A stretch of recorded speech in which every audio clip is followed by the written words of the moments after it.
Hola, buenos días. Yo soy la maestra Primavera, soy de Villahermosa, Tabasco, en México, y soy docente de educación primaria. Es un gusto para mí estar con ustedes esta mañana. Pal. Súper. ¿Alguien falta que pueda compartir de dónde está hablando y quién es? Sí empezó a las 8. Sí empezó a las 8. ¿Sabes por qué me doy cuenta? Porque Ok, iban a hacer, bien. Ya, se supone que iba a ser ¿qué? veamos, De veamos. 10 a 12 y media. No, amor, iba a ser de 8 a 10 y media. No, iba a ser de 10 a 12. De 10 a 12 hora de Chile. 10 a Ok, 12 y luego de 12 a 1 y media iban a hacer los talleres. Efren, tienes conectado tu micrófono. sí, así es. Perdón. Saludos, Efren. Estamos presentándonos. ¿De dónde estás? ¿Qué tal? Disculpe. Sí, soy de México, soy de Campeche, México. Bien, ya comencé a grabar, después lo voy a editar. Quiero Félix, expresar tienes que me apagado el siento... micrófono. Me pasa, me suele pasar. Muchas gracias. Les quiero contar que me siento muy contento, muy alegre de poder compartir esta experiencia y dialogar con ustedes de tan distintos y diversos lugares, tan distantes muchas. Y la verdad, tenemos un tiempo bien rico para poder eh, ir expresando, ¿no? Hilando algunas de las experiencias que nosotros les vamos a ir presentando. Digo nosotros porque me siento parte de un equipo que ha ido desarrollando esto con Bárbara, por ejemplo, que está aquí. Bárbara es la persona que está más cercana a mí, porque ella está en el primer piso y yo estoy en el segundo piso de la casa. ¿Ya? Bárbara es mi pareja, que está con nuestro bebé. Y recién cuando Rodolfo hablaba sobre el explorar de los chicos, sobre el tema fenomenológico, eh, y él decía, por ejemplo, que le preguntaron sobre el aprendizaje basado en proyectos y él señaló aprendizaje basado en fenómenos. Yo me acordé de inmediato de mi bebé, porque mi pequeño bebé, el Unei, nombre en Mapudungun, eh, cuando él contempla algo y se queda sorprendido, yo lo interpreto y le digo, qué interesante fenómeno. No le digo qué interesante lo que pasa, la cosa, es que qué interesante fenómeno. Y estoy muy de acuerdo con muchísimas cosas que se han planteado. Eh, ya comenzando entonces con esta conversación, esta simple forma de compartir una experiencia que se desarrolló prácticamente en 4 años en la escuela donde yo trabajo. eh, Voy a hacer lo posible por transmitir los conceptos elementales, la experiencia y la riqueza emocional que esto ha generado hasta el momento. Em, por cierto, lo que vamos a compartir, el taller, ponencia, conversación, lleva por nombre aproximaciones a una educación que enseñe a ver y a sentir. Y para eso voy a compartir pantalla. Espero no equivocarme. Mm, mm, mm. Voy a buscar el archivo. Mm, mm, mm, mm, mm. Tengo que abrir primero el archivo. Denme un segundo. Debo abrir el archivo. Pero antes, quisiera pedir a todas quienes están acá, a todos quienes están acá, que en el chat que tenemos aquí al costado, abajo en este caso, ustedes puedan indicar una respuesta a la siguiente pregunta. Frente a la pregunta, ¿qué es el ser humano? ¿O qué significa o qué es ser humano? ¿Cómo reaccionas tú a esa pregunta? ¿Qué te provoca esa pregunta? ¿Qué saberes te evoca esa pregunta? ¿Qué es el ser humano? O otra forma de preguntarlo es, ¿qué es lo humano? Entonces, por favor, les doy 1 minuto, 2 minutos para que esta pregunta nos provoque, nos invite y hagas desde tu experiencia una síntesis muy elemental y lo compartas en el chat. ¿Qué es ser humano o qué es lo humano?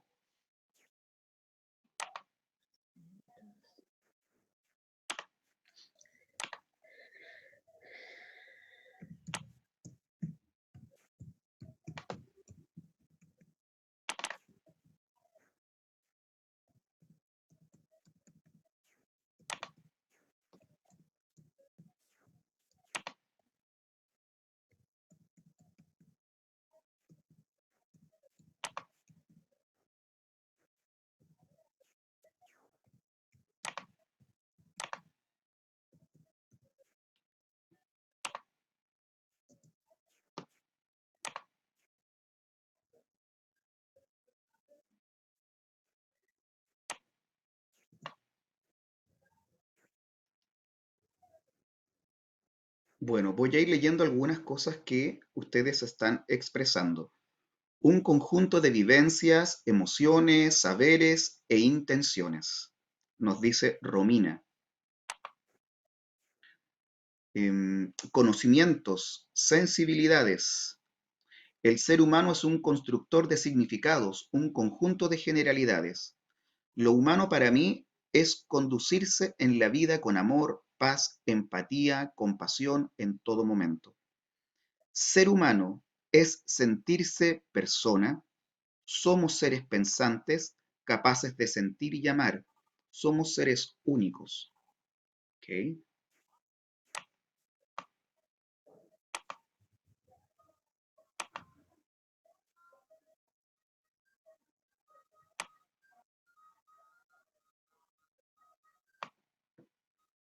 Un todo, un corazón, alma, cuerpo y pensamientos, nos dice Ana María Velázquez.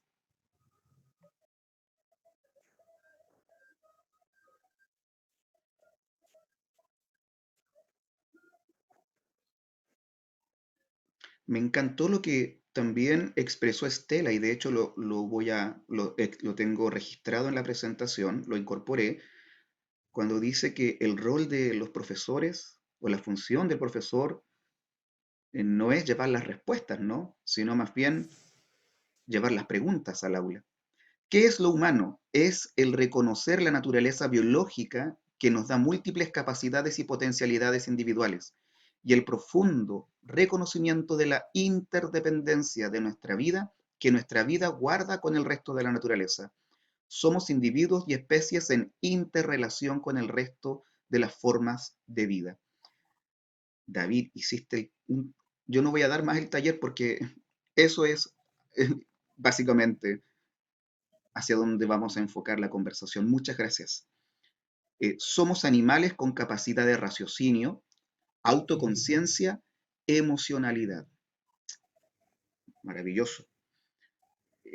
Ser humano es ser emocional, pensante y consciente de su individualidad, de lo humano a su alrededor. ¡Wow! Potente pregunta. Yo aún no logro dimensionar completamente lo que significa realmente existir como ser humana.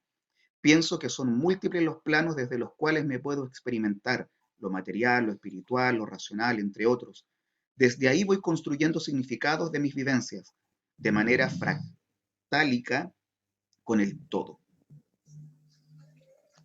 Muchas gracias por todas sus preguntas, por todas sus respuestas, por su eh, deseo de querer mostrar lo que la pregunta les provoca. Bien, mientras otras y otros, si gustan, pueden continuar escribiendo acerca de lo que la pregunta les provoca. Me ha asistido mucho ese verbo, ¿no? Provocar. Me ha gustado mucho últimamente, lo he recontrausado, ¿ya? Y hoy no será la excepción. Bueno, voy a retomar. Muchas gracias. Por supuesto que me adhiero a lo que Estela propuso. eh, pregunta. Los profesores y profesoras, los maestros y maestras, quienes compartimos la posibilidad de un aula, ya sea virtual o ya sea física, eh, coincido plenamente con ella que lo que debemos y necesitamos llevar al aula son preguntas.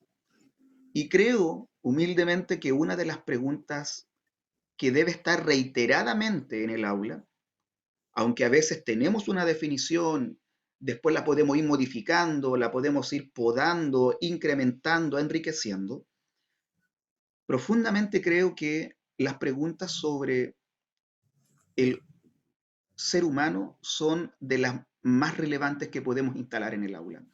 Y que el sistema, curiosamente, el sistema educativo de los diferentes países aquí en Latinoamérica no nos brinda, no nos estimula a ir en esa dirección.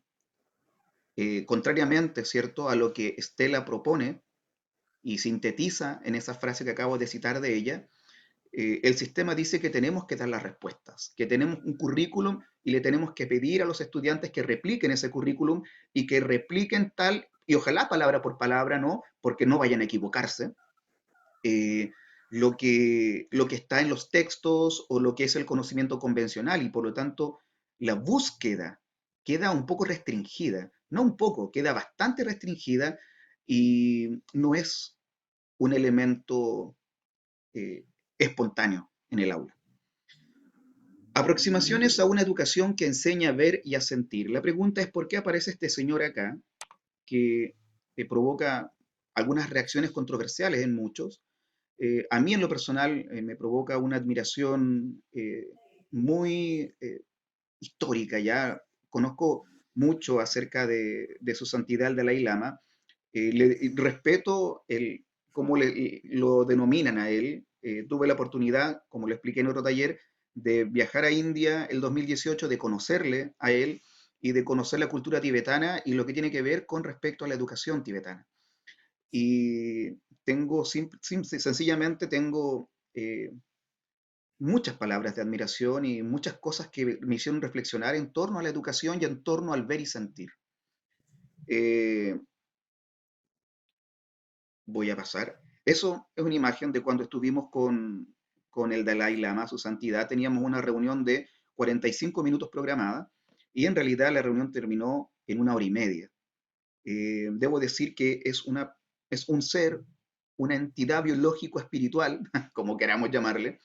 Es una persona muy divertida, muy entretenida, pero a la vez con un intelecto muy fino e enriquecido, muy sensible y muy empático, tremendamente empático. En esta oportunidad, en esta imagen aparece Thomas Hirsch y eh, Salinas, que es un ecologista de la zona central y profesor de economía en la Chile también, dentro de otro gran grupo con el que fuimos. Allí estuvimos en una de las aulas de uno de los varios monasterios que visitamos, donde aprendimos un poco acerca de cuáles son las rutinas que llevan adelante los monjes pequeñitos, los más pequeñitos del monasterio, y fuimos testigos no de clases reales, muy distintas, debo decir, por supuesto, a lo que estamos acostumbrados a ver nosotros en Occidente, pero estimulante. Y por supuesto que esto va provocando a nuestra mente eh, pre- eh, con preguntas como, por ejemplo, bueno, ¿de qué manera se puede emular esto?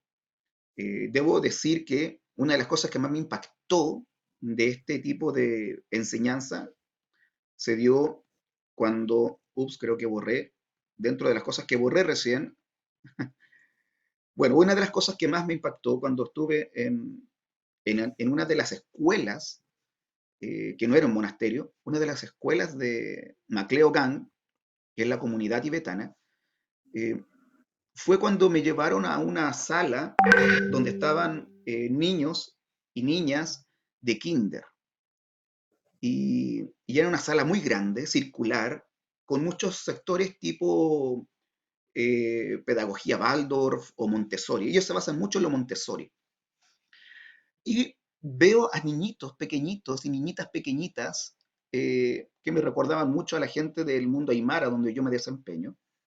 Y veo a pequeñitos que están trabajando mucho con material concreto de una manera muy reverencial, muy disciplinada, pero bajo ninguna circunstancia con estrés. Era un asunto muy espontáneo, se concentraban. La palabra clave que puedo usar es estaban atentos y atentas. ¿A qué? A desarrollar actividades de aprendizaje. Y déjenme decirle que dentro de las cosas que hacían de lo rutinario, yo me sorprendí porque vi a los niños, un aula al azar, de kinder, sumando, restando, multiplicando y dividiendo. Y no estoy bromeando, es real.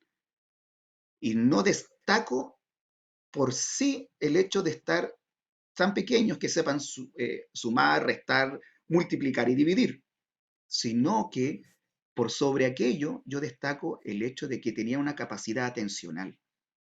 Prestaban mucha atención y no se distraían, eran muy, muy metódicos, sin estrés, con una sonrisa y una alegría en su trabajo. Bueno, decir también que el Dalai Lama, eh,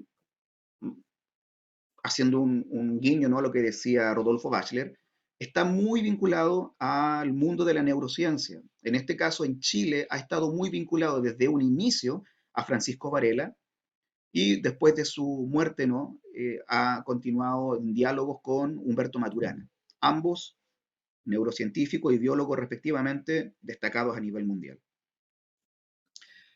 Quiero ir a lo que voy a traer antes de expresar la experiencia que hemos tenido en la escuela, algunas de las palabras síntesis o frases síntesis de Rodolfo Bachler. Rodolfo dijo, el cuerpo se anticipa al conocimiento simbólico.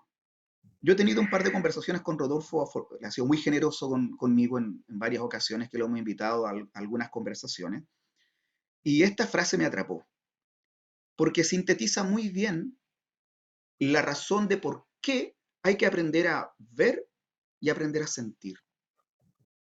Porque antes de la cognición, antes del enfoque que tenemos en Occidente de, de buscar el desarrollo del currículum, de lo cognitivo, anterior a eso, el cuerpo experimenta permanentemente reacciones frente al ambiente y también a lo que le ocurre interiormente que son previas al conocimiento simbólico, o sea, a cualquier emprendimiento de una búsqueda de saber.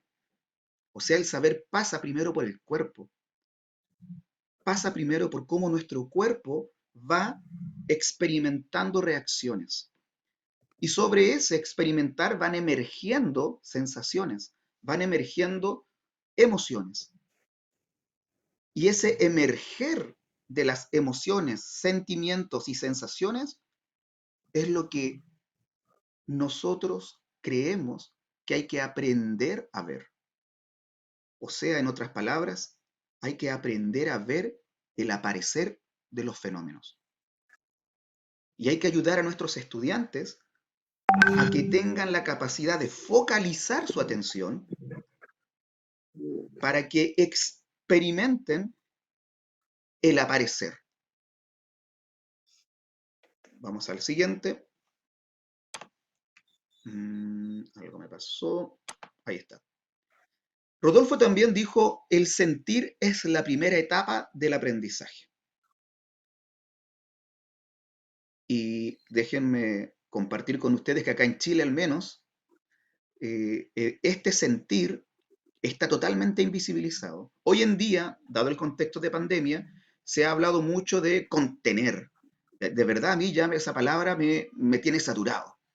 El contener como que, hey, las emociones, hay que cuidar las emociones, no, a los chicos no pueden estar así, ¿por qué estás así? Oye, tienes que salir de ese estado.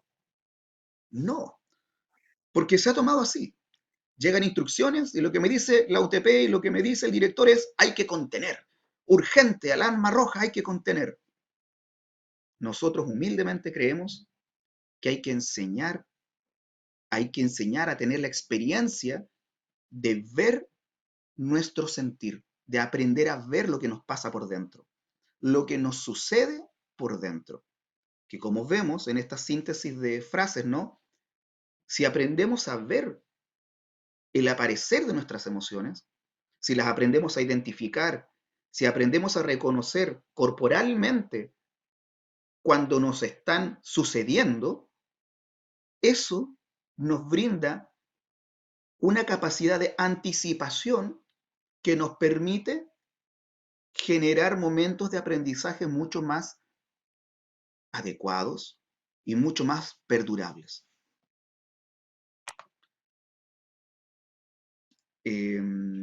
Siguiente, entonces. El cuerpo se anticipa al conocimiento simbólico. Ya eso lo dijimos. Cuando él señaló frente a una de las preguntas que alguien de aquí, al parecer, formuló, Rodolfo respondió aprendizaje basado en fenómenos. O sea, cuando observamos un fenómeno, es que nos captura la atención, ¿cierto? La atención es como un software que tenemos nosotros en nuestro cerebro que nos ha permitido, aprender a mirar en detalle. Frente al desarrollo evolutivo nuestro, cuando nuestros ancestros tenían que sobrevivir, ellos tenían que desarrollar una habilidad para poder detectar aquello que es distinto en su entorno.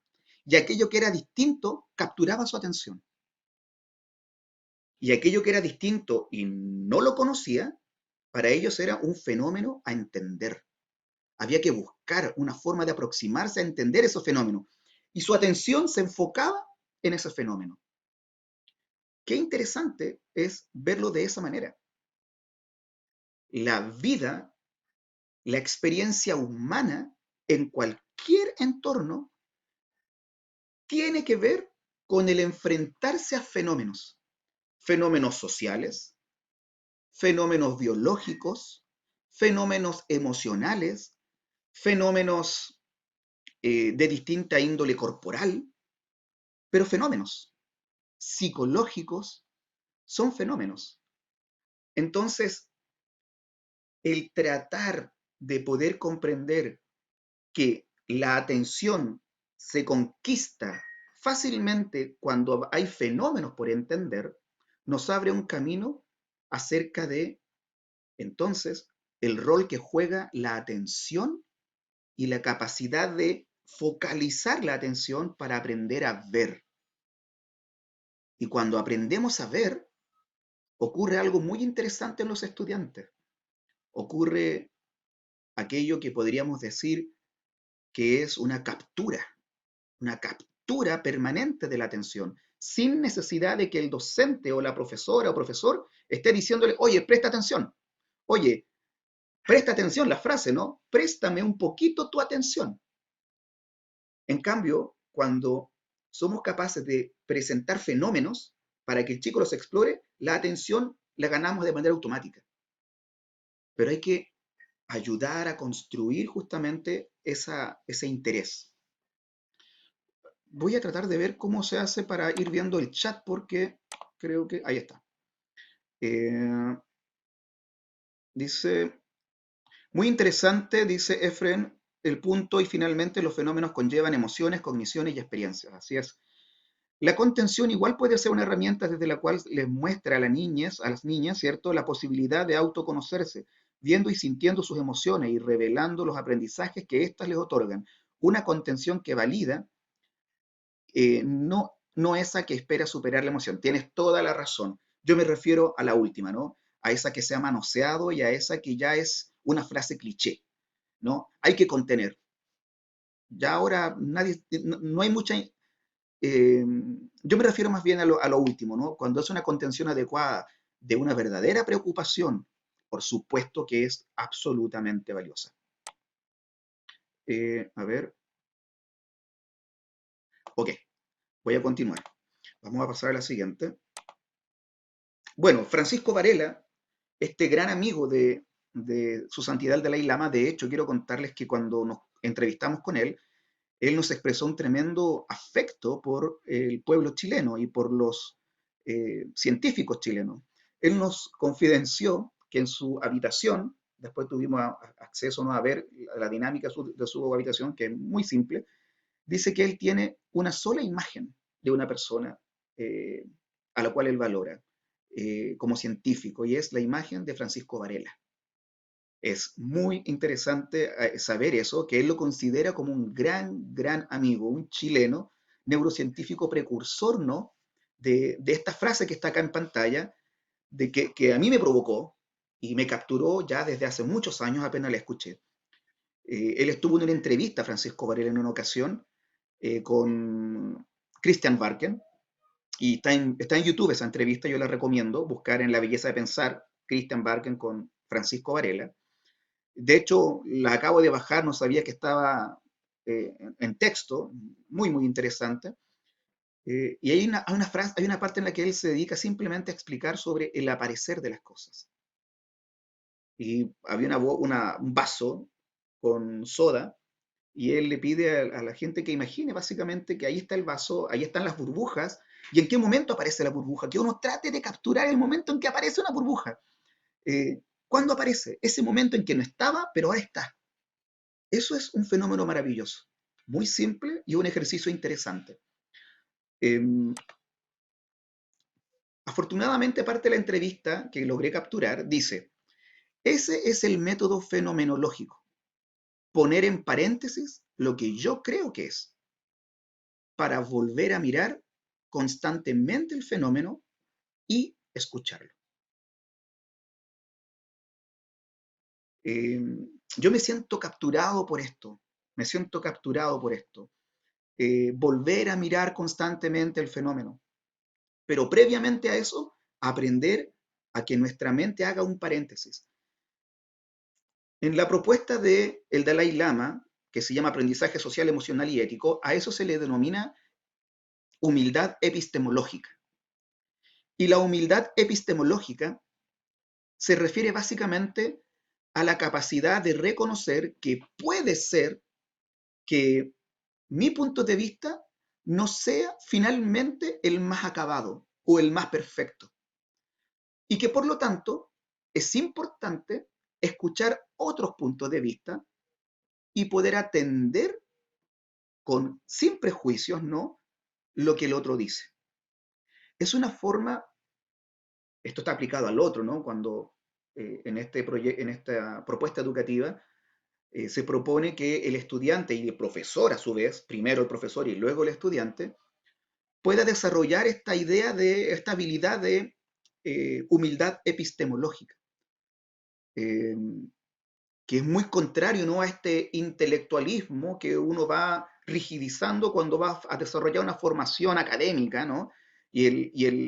Por un lado, el profesor cada vez más siente que tiene todas las respuestas y los conocimientos, y esa forma se la transmite a sus estudiantes, haciendo que sus estudiantes, a su vez, pierdan la posibilidad de verse enriquecido con esto, que es aprender a mirar al otro desde una postura en la que tú tienes ciertos conocimientos, cierta ideología puede ser, pero que en el diálogo tú eres consciente de que probablemente haya algo que en tu discurso no sea lo mejor, no esté totalmente acabado.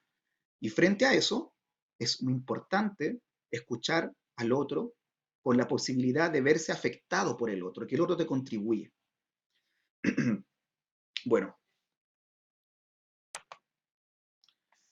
también se dijo, y esto es parte, ¿no?, de muchas metodologías que hoy en día se comparten en las escuelas, más aún en este momento de pandemia, donde hay un gran sufrimiento emocional, hay un gran sufrimiento psíquico por parte de la población, y se buscan métodos y alternativas para poder apoyar y aliviar, ¿no? Una de las cosas importantes que se dijo también es que es importante aprender a poner atención o la atención al momento presente. ¿Por qué? Porque al momento presente es el momento en el que estamos viviendo y estamos experimentando aquello que emerge desde lo profundo que son las emociones. Entonces, cuando estamos en el momento presente, tenemos mayores posibilidades de entender que lo que es verdaderamente relevante ocurre aquí y ocurre ahora. Ahora yo concuerdo con Rodolfo, donde hay que tener mucha atención y mucho cuidado con respecto a quienes acudimos para que nos enseñen precisamente esto. Yo lo hablo desde el punto de vista de no aceptar cualquier tipo de práctica o cualquier tipo de persona que venga a enseñarnos, por ejemplo, mindfulness. Que mindfulness es otra palabra que está totalmente manoseada, que está totalmente desgastada y hay gente que te paga, que tú tienes que pagar millones en la escuela para que te enseñen técnicas de mindfulness y otras cosas.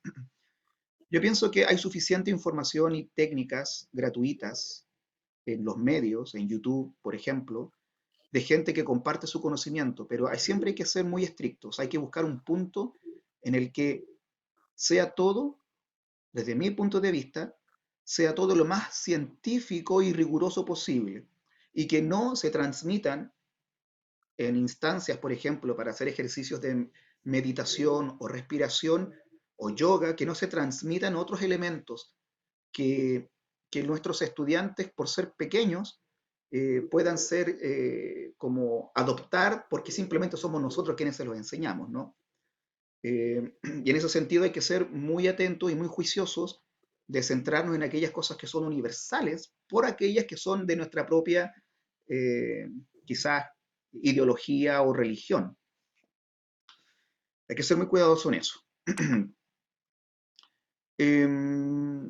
Lo que decía en un comienzo, ¿no? Estela Cárdenas decía, no llevar respuestas a la clase, sino más bien llevar las preguntas. Esto para mí es para enmarcarlo. Lo comparto y lo escribo porque de verdad me siento muy estimulado por la síntesis que los ponentes hicieron antes de este taller. Y eso amerita el que yo haya modificado lo que tenemos que conversar, porque lo enriquece absolutamente. Eh, y obviamente hay preguntas o hay estados de preguntas en los que nuestros estudiantes, al ser expuestos a estas formas de abordar preguntas, eh, van desarrollando habilidades muy interesantes que les permiten ser reflexivos, analíticos, que les permiten experimentar una liberación poco a poco en construcción. Más que hablarles de libertad, no ayudarles con ejercicios sencillos a que ellos puedan liberarse a sí mismos de los condicionamientos de esta sociedad eh, que los trata de conducir hacia un modo de vida estandarizado y bastante aplanado. Finalmente, me sumo a lo que dice también Estela Cárdenas, que los profesores son sujetos políticos. Por supuesto. Por eso cuando eh, la pregunta inicial que lancé, ¿no? ¿Qué es lo que es el ser humano? ¿O qué es ser un ser humano? ¿O qué es ser humano? Eh, yo, a la respuesta que ustedes han dado, yo sumo lo siguiente. Yo sumo la siguiente idea, ¿no? Los seres humanos somos seres gregarios. ¿Qué implica que somos seres gregarios? Que nosotros vivimos en sociedad. Eh, y para poder sobrevivir y para poder buscar una mayor realización y felicidad, dependemos de la convivencia con el otro. Dependemos de la posibilidad de aprender a coordinarnos con otros. Y en ese sentido, nos deben preocupar lo que ocurre en la poli, entendiendo la poli como nuestra comunidad, como nuestro pueblo, como nuestra sociedad. Por eso los profesores somos sujetos políticos, porque de alguna u otra manera ayudamos a los niños, niñas y adolescentes a comprender que ellos son parte de la sociedad en la que viven y por lo tanto son sujetos que van a recibir las consecuencias de lo que en ella ocurre, pero a la vez pueden intervenir en la sociedad. Y de hecho es deseable que no sean educados para que se adapten a la sociedad, sino para que la transformen. Bueno, voy ahora. No sé si hasta este punto alguien quiere hacer algún comentario, quiere pedirle, solicitar la palabra, compartir algo. Eh, Tiré varias frases provocadoras para poder entrar en lo que viene ahora. Por favor, Voy a salir del modo compartir. Denme un segundo para salir del modo compartir imagen. Ahí está. ¿A quién le Si me gustaría hacer una permiten, reflexión? ¿A David? si me permiten un comentario, sí. David y luego Lucía. Sí, creo que no sé cómo es en otros países y en otras entidades de acá mismo. Yo estoy en México, cómo es el trabajo docente en las escuelas, pero sí, he escuchado varias veces la idea de que el docente pues debe romper ciertas cosas. Yo no me imagino a un docente sujeto bajo controles estrictos para hacer su trabajo dentro del aula, ¿no? No imagino, aunque creo que puede ser posible, que haya instituciones donde la vigilancia sobre el quehacer docente sea severa o sea estricta, ¿no?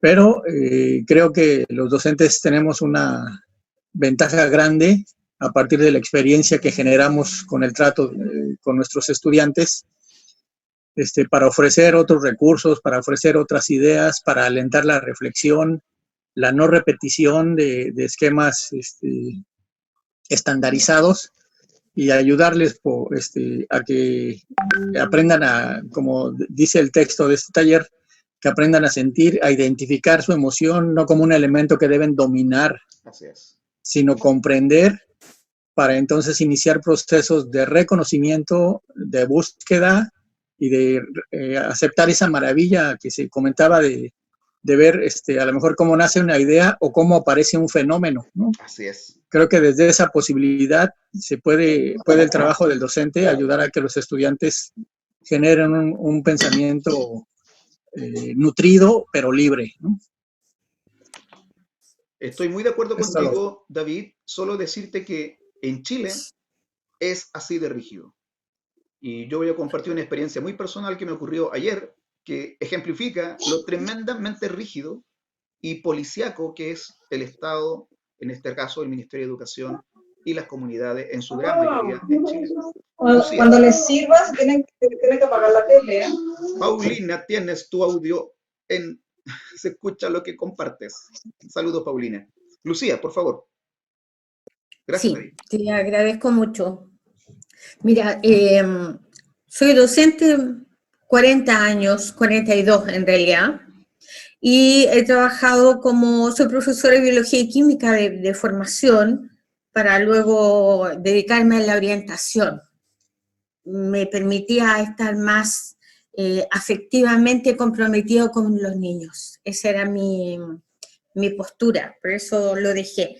Pero por experiencia aprendí que los niños mejoran todo su conocimiento cuando lo llevan a la práctica, cuando ellos parten descubriendo el mundo.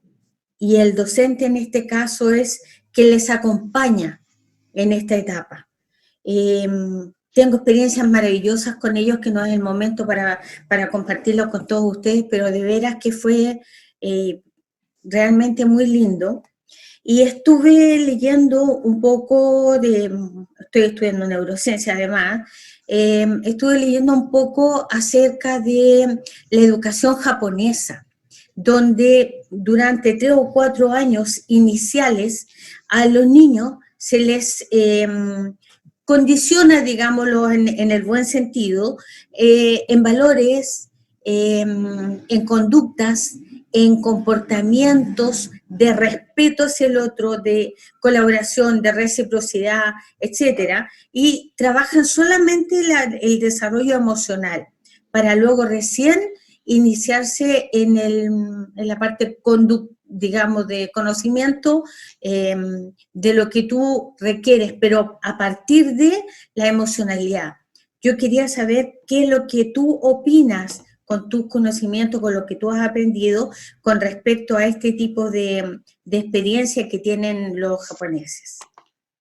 Bueno, gracias por tu pregunta porque precisamente me permite introducir la segunda parte, que va a ser muy breve. Creo que me extendí demasiado en la primera, pero me encantó establecerlo primero y evidenciar que el mismo taller anterior puede modificar absolutamente tu presentación y por lo tanto es una construcción permanente, dinámica y maravillosa.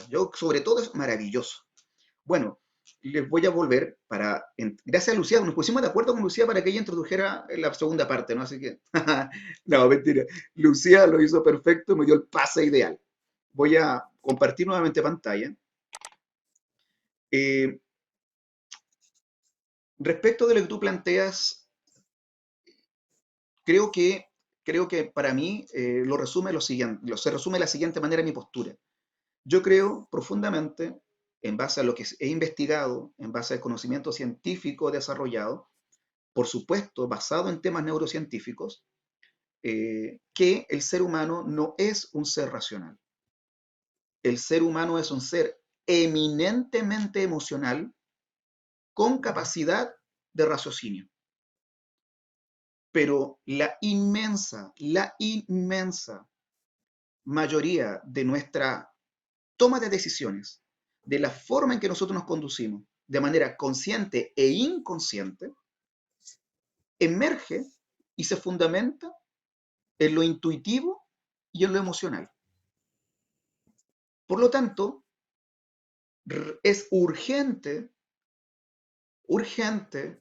y necesario llevar las experiencias de nuestros estudiantes, las experiencias de aprendizaje, no a desarrollar un conocimiento sobre matemática, sobre lenguaje, como lo preeminente, sino un conocimiento que les permita a ellos, o una experiencia, más que un conocimiento, una experiencia que les permita a ellos vivenciar algo que David creo que fue que compartió al comienzo, que es, por ejemplo, el concepto y la realidad, la noción de interdependencia. La interdependencia de todos los seres y de todo el entorno que está simbolizada en esta imagen que está al lado de la salita de la paz, no sé si la ven, que está en cada lámina que he puesto. Bueno, entre paréntesis, esta imagen está cuando estuve en India, en Dharamsala, en Macleogan, que es la zona tibetana donde viven los exiliados tibetanos. Esta imagen está en todos, amigos, en todos lados. Está en las sillas, está en la mesa, está en los libros, está en los anillos, en las poleras, en los autos y hasta en los tarros de basura. Ellos tienen una cultura muy interesante muy bonita, respecto de que en la puerta, además de la puerta misma, tienen una tela que cuelga, muy hermosa, en su inmensa mayoría con este símbolo, de muchos colores. ¿Qué significa esto? ¿Qué recuerda esto? Recuerda la interdependencia. Es una forma de que los ciudadanos tibetanos tienen permanentemente de recordarse a sí mismos como sociedad y como individuo, de que aunque son entidades individuales, esa individualidad se desarrolla necesariamente en una interconexión con los demás. De hecho, les comentaba en la sesión anterior que cuando me reuní con la ministra de Educación en el exilio de Tíbet y le pregunté cuáles eran los objetivos del Ministerio de Educación, ella dijo dos. Uno, preservar la cultura y lengua tibetana, obvio porque están en un proceso de exterminio. Y dos, el segundo objetivo, que es el más potente, para mí, es ayudar a establecer a cada estudiante la comprensión de que su felicidad depende de cómo él ayude al otro a encontrar su propia felicidad. O sea, acá en Sudamérica todavía impera el yo voy por las mías, ¿no? Yo voy por las mías, el individualismo, la competitividad, y no importa el otro. Acá es totalmente diferente. Desde siempre en todo se enseña que el desarrollo individual va de la mano con que yo ayude al otro a desarrollarse también. ¿Por qué? Porque el otro está con vínculos conmigo siempre. Los vea o no los vea. Por eso el taller tiene el nombre de aprender a ver y aprender a sentir. Porque lo que tenemos que, creo yo, en base a lo que he investigado, lo que tenemos que impulsar es una educación que ayude al individuo a mirarse a sí mismo, que aprenda a focalizar su atención en sí mismo, en lo que pasa en su mundo y paisaje interior, emociones, pensamientos, etc. autoconciencia. Luego, un segundo enfoque es que él aprenda a mirar al otro, que aprenda a observar al otro. Y un tercer enfoque, ¿para qué observarlo? Para reconocer en el otro la misma humanidad que hay en mí, la misma humanidad que yo me otorgo y que aprendo que tengo. Por ejemplo, yo quiero evitar a toda costa sufrir y quiero buscar la felicidad. Y cuando veo al otro, aprendo a ver que el otro también quiere a toda costa evitar el sufrimiento y buscar la felicidad.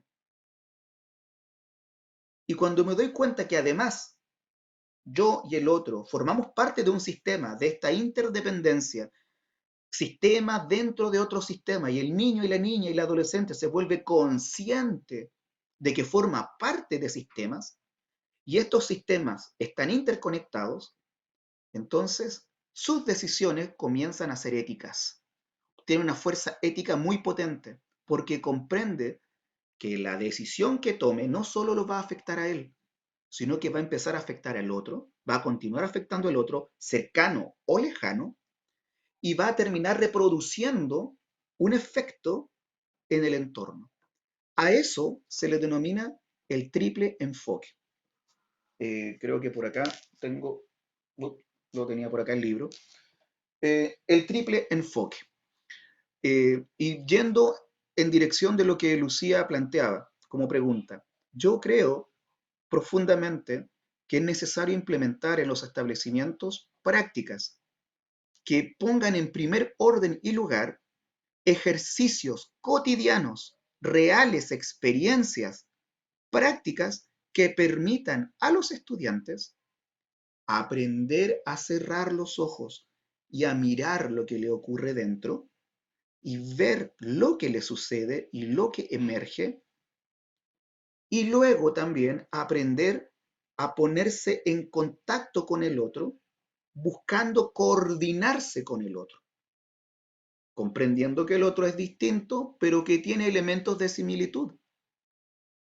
Y eso no se da de manera espontánea, eso hay que propiciarlo, eso hay que sistematizarlo. Y una forma de sistematizarlo es lo que le estoy mostrando acá en la pantalla, que se llama la Sala de la Paz. La Sala de la Paz es una instancia, es un programa que se creó en base a lo que se llama Social, Emotional and Ethical Learning, aprendizaje social, emocional y ético, que es la propuesta educativa del Dalai Lama, junto con la Emory University, basada en ejercicios de contemplación y filosofía desde un punto de vista universal, no budista, y los avances de la investigación neurocientífica. ¿Qué es lo que es la Sala de la Paz en otra instancia? Es una sala, un lugar físico real dentro de la escuela, adaptado de tal manera que el niño, niña y adolescente sienta que puede ingresar a ese lugar y puede hacer uso de ese espacio para buscar autoconocimiento, para encontrar formas de hacer ejercicios, conversaciones consigo mismo y con los otros que les permitan conocerse mejor como ser humano y conocer al otro como otro ser humano tan válido como él.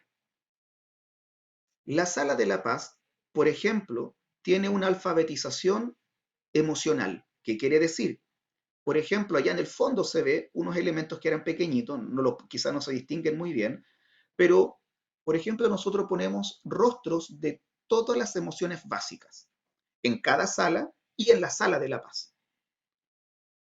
Eso quiere decir que los niños desde pequeños comienzan a relacionarse con los distintos tipos de emociones, comienzan a reconocer los rasgos de la emoción y le dan un nombre. Luego desarrollan diferentes tipos de ejercicio para poder hablar de las emociones. Es un espacio de diálogo, de conversación. No se le dice, no se le dan respuestas, sino que se le plantean situaciones que le generan una pregunta. No se dan respuestas. Allí hay un estado de diálogo permanente. Ahí vemos a la instructora, que es la encargada de convivencia escolar, que transformó toda esta idea en este proyecto. Van Los cursos se van turnando para ir, o bien van libremente los niños en horas extraescolares o de recreo. Generan monitores y se alfabetiza en el uso de ciertos conceptos. Por ejemplo, se le enseña a los chicos a desarrollar lo que se llama respiración atenta. Acá siempre se le agrega el atento o atenta para dar énfasis a la idea de la focalización de la atención como una herramienta clave. Entonces, se le enseña a los chicos el ejercicio de respiración atenta. Aquí vemos los más pequeñitos, esto parte desde pre-kinder. Todos tienen un momento en el que ellos van a participar en la semana, pero además hay momentos en los que van libremente, o por ejemplo hay un conflicto en aula, y los chicos generalmente deciden ir a la sala de la paz a desarrollar un protocolo de resolución de conflicto. Y ese protocolo de resolución de conflictos siempre es un diálogo. Siempre es un diálogo, que comienza siempre con un ejercicio de respiración, una postura y una autoconciencia del momento presente. Allí, por ejemplo, también voy a mostrar otra arista. Vemos que, por ejemplo, el chiquito que está de rojo es un chiquitito diagnosticado con espectro autista y el otro chiquitito no, ¿ya?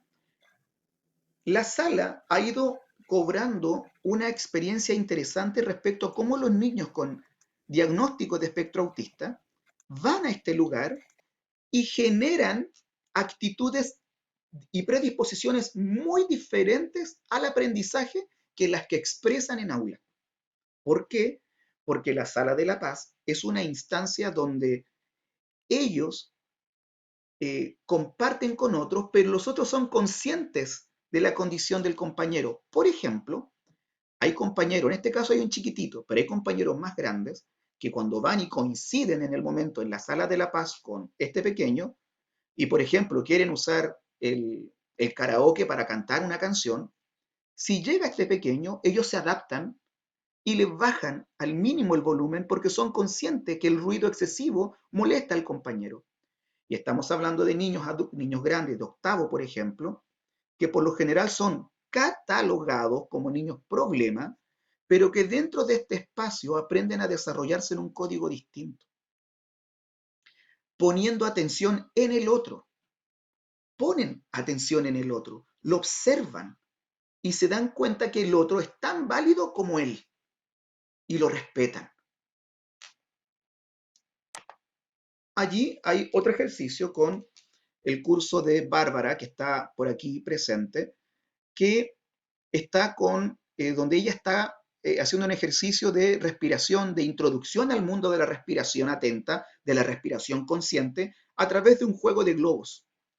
Esta sala entonces es como un gran laboratorio donde los profesores, apoderados, directivos pueden ir a desarrollar experiencia de autoconocimiento, experiencia de autorregulación, porque lo que nosotros enseñamos a los niños con respecto a la atención, que la atención es dispersa, ¿no? Nosotros le enseñamos, por ejemplo, a los chicos que la naturaleza de la mente es una naturaleza dispersa, que no es fácil de controlar, pero que sí se puede aprender a autorregular. Pero nosotros confiamos que esa autorregulación tiene que venir del mismo individuo y no ser impuesta como un controlador del individuo. Y ejercicios como los que vemos acá, donde están los pequeñitos teniendo la experiencia de inflando un globo, les ayuda a ir comprendiendo poco a poco lo valioso que es la respiración para poder entrar en contacto con su respiración y comprender que la respiración es un mecanismo de desarrollo de la atención. Porque si yo hago ejercicios, les pongo un ejemplo, nosotros en la escuela, en mi clase, los primeros 20 minutos son solamente 20 minutos de entrar a hacer un ejercicio de respiración, donde los chicos se posicionan en un círculo en posición de loto. Bueno, lamentablemente me hackearon el computador y perdí todas mis imágenes, así es que me quedo con estas. Pero imaginen a un grupo de estudiantes de cualquier nivel, de quinto octavo, que ingresan a la clase de ciencia, pero antes de comenzar la clase de ciencia, lo que hacemos es sacar todas las sillas, sacar todas las mesas y dejar solamente lonas en mi sala, que es como la sala de la paz. Y en esa condición de lona nos sentamos y un estudiante se dirige al resto en el círculo sentados, como está el muchachito acá sentado, y le pido a los compañeros que le da una serie de pautas, de instrucciones que los chicos van siguiendo, que es el ejercicio de respiración atenta. Y este ejercicio de respiración atenta lo que hace es que dentro de 3 a 5 minutos todos los estudiantes estén con una postura adecuada, con una focalización de la atención en la respiración, con los ojos cerrados, experimentando el momento del aquí y del ahora. Y luego de eso, tenemos un tiempo para conversar, cuando termina aquello, de la experiencia que sintieron, cómo vivieron ese fenómeno, qué se le agregó en esta ocasión, qué fue distinto. Y si logran conectarlo con alguna experiencia extra, lo hablamos desde allí. Pero lo esencial no es hablar de ciencia, o no es hablar de lenguaje. Lo esencial es hablar de mi mundo interior, de la forma en que yo estoy aprendiendo a conectarme conmigo mismo y de cómo esto me ayuda a conectarme con el otro. Voy a mostrar el otro ejercicio. Ay, creo que se me fue. Voy a ver, creo que está. Ojalá que lo haya logrado inscribir. Ahí está. El otro ejercicio se llama diálogo atento, que está expresado de la siguiente manera: un protocolo para la reflexión y el compartir, en que un estudiante hace una serie de preguntas y escucha atentamente, sin comentar o interrumpir al otro estudiante, cambiando roles tras 60 o 90 segundos. Estamos hablando, conectemos con lo que decía Varela, ¿no? Conectemos con lo que decía Varela, aprender a ver aparecer el fenómeno. ¿En qué momento aparece? Y eso mismo, apliquémoslo a los estudiantes, a su compañero. Voy a ponerle atención a verlo a él. Pero en esta ocasión no lo voy a interrumpir. En esta ocasión me voy a fijar en su rostro, me voy a fijar en sus manos, me voy a fijar en su pelo, me voy a fijar en su respiración, pero no lo voy a interrumpir. Y de esa manera comienzo ya no, por ejemplo, solo a poner atención a mi respiración, sino que aprendo a poner atención al otro, a mirarlo, a verlo aparecer. Le concedo el espacio para que aparezca ante mí, para yo verlo. Ese ejercicio, hacerlo una vez, por supuesto, junto con los otros, por supuesto que tiene un impacto muy medido. Pero imagínate que haces esto una y otra y otra y otra vez, y todos los días y todas las semanas. Lo que generas en tu mente va generando rutas neuronales. O sea, vas generando caminos, carreteras neuronales que con el fondo van convirtiéndose en un recurso para que en el momento que tú lo necesites como estudiante o como ser humano, puedas automáticamente ocupar esos recursos para una resolución de problema, por ejemplo, o una toma de decisión mucho más pertinente. En el caso que no haga estos ejercicios, que es lo normal, entonces voy a quedar muy expuesto a mi impulso, a mi impulsividad. Voy a quedar muy expuesto a mis prejuicios. Y voy a quedar muy expuesto a lo que generalmente quedamos todos, ¿no? Que es al tomar una decisión poco sabia que causa dificultades. Lucía, ¿quieres hacer una consulta?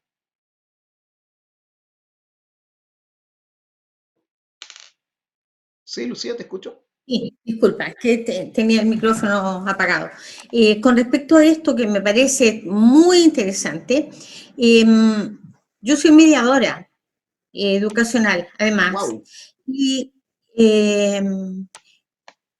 este ejercicio que tú realizas, que lo encuentro maravilloso, lo hacen solos un estudiante con el otro, porque en mediación se utiliza esta técnica, pero con otro niño que está en el centro, de alguna manera haciendo de moderador frente a esto, para que se respeten los espacios, los tiempos de escucha y las preguntas, y además para poner las reglas. ¿Ustedes lo hacen así sin un moderador? ¿Lo hacen solo un niño con el otro? Gracias por tu pregunta. Nosotros lo hacemos sin moderador. Bueno, primero se enseña. Bueno, yo lo aprendí cuando viajamos con Bárbara a Santiago y vino gente de la Universidad de Morí a enseñarnos estas técnicas. Estuvimos en Santiago en el Francisco Varela, en el Colegio Francisco Varela, que es de donde nosotros emulábamos. A todo esto, Lucía, disculpa. Cuando nosotros fuimos al Colegio Francisco Varela, un colegio totalmente pagado, que sale cerca de, no sé, $800 mensuales, la, la mensualidad, valga la redundancia. Cuando uno va a esa escuela espectacular, que tenía un pasado Waldorf, uno se encuentra con un domo muy hermoso, un domo geodésico gigante, donde en las mañanas van a meditar allí los estudiantes. Y ese domo queda abierto para la comunidad. Cuando nosotros fuimos invitados a desarrollarnos una semana ya con C-Learning, luego nosotros regresamos a Santiago y una de nuestras compañeras, que es la que está a cargo de la Sala de la Paz, dijo, oye, no tenemos plata para un domo, pero saben que hay una bodega llena de basura y cosas que nadie ocupa. Esa va a ser nuestro domo. Y eso se convirtió en la Sala de la Paz. Muy inspirador, ¿ya? Pero lo que tú vas es, en ese ejercicio a nosotros se nos instruyó y se nos mostró el ejemplo, ¿no? Esto es totalmente adaptable, por favor. Nosotros lo hemos adaptado, le hemos agregado cosas y le hemos quitado cosas, ¿ya? Es totalmente adaptable. No lo hemos experimentado con moderadores. Sería interesante, sería interesante. Sin embargo, hasta donde nosotros lo hemos practicado es mirando persona a persona, el par. Y luego, por ejemplo, van cambiando. Se cambian de pareja y van haciendo el mismo ejercicio. Todo apuntado, y valga la redundancia, a que cuando esto pensamos nosotros, va a llegar el momento en toda la vida de todo ser humano, especialmente nuestros niños y niñas, en que van a tener que enfrentarse a situaciones de resolución de conflicto. Y es muy distinto que el niño llegue con todas estas experiencias desarrolladas en su memoria, habiendo generado en su cerebro como un arquitecto rutas para usarlas en el momento que lo necesite, a llegar al momento sin nada. Y va a hacer uso, insisto, de su impulsividad, va a hacer uso de sus prejuicios y lamentablemente eso no siempre trae las mejores decisiones. Frente al ejercicio del diálogo atento, vuelvo a retomar el concepto de humildad epistemológica. La humildad epistemológica es darle a nosotros mismos como individuos y darle a los otros la posibilidad de decir, cada vez es posible que yo pueda estar equivocado. No decir que estoy equivocado, sino que es posible.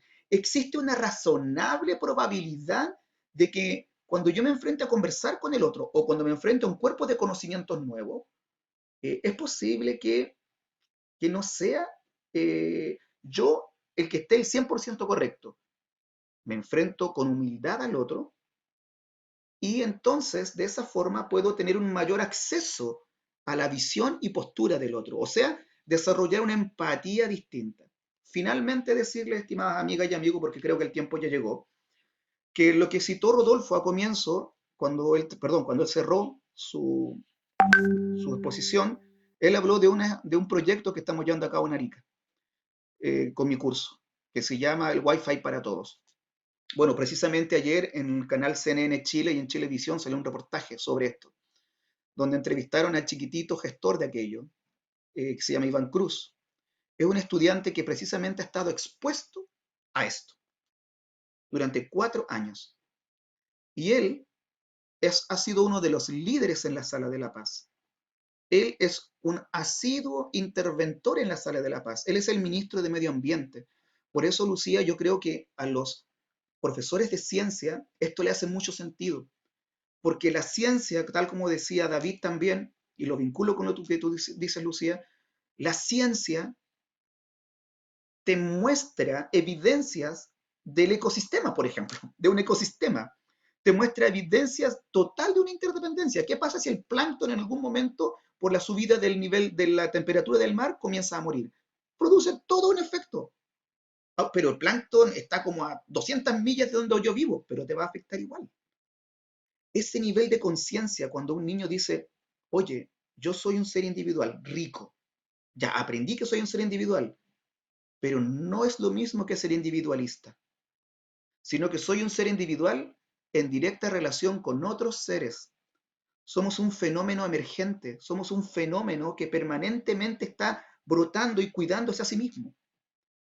Entonces, ese nivel de conciencia hizo que Iván, por ejemplo, cuando él está en Calama, y él tiene una bonita casa en Calama, en la casa de la familia, y él dice, mire, yo tengo internet acá, pero mis compañeros no. Entonces llega con una propuesta al grupo de chat donde nosotros trabajamos, que somos 7 personas solamente del curso, y me dice, profesor, yo me rebelo contra esto, yo quiero que hagamos una campaña.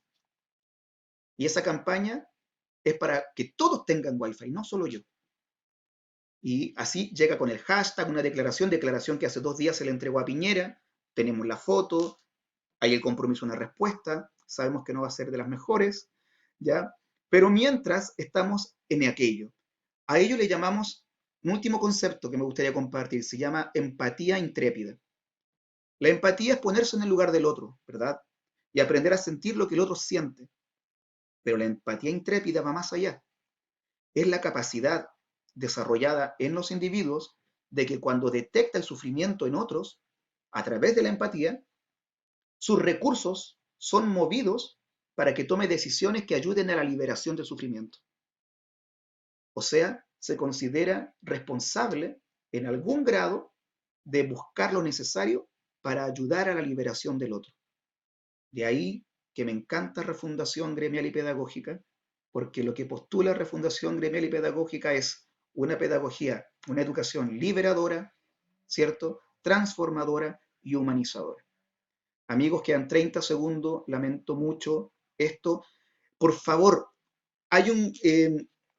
por favor, me comprometí a dejar el vínculo. Ya hay en Facebook, búsquenlo. Se llama Continuación del Taller Refundación. Pero yo le voy a pedir a Leticia que me dé sus correos, pero ustedes insístanle a Rosita, perdón, a los moderadores donde se inscribieron, por favor que me envíen sus correos. Y continuamos esto. Yo no tengo ningún problema. Muchas gracias por todo.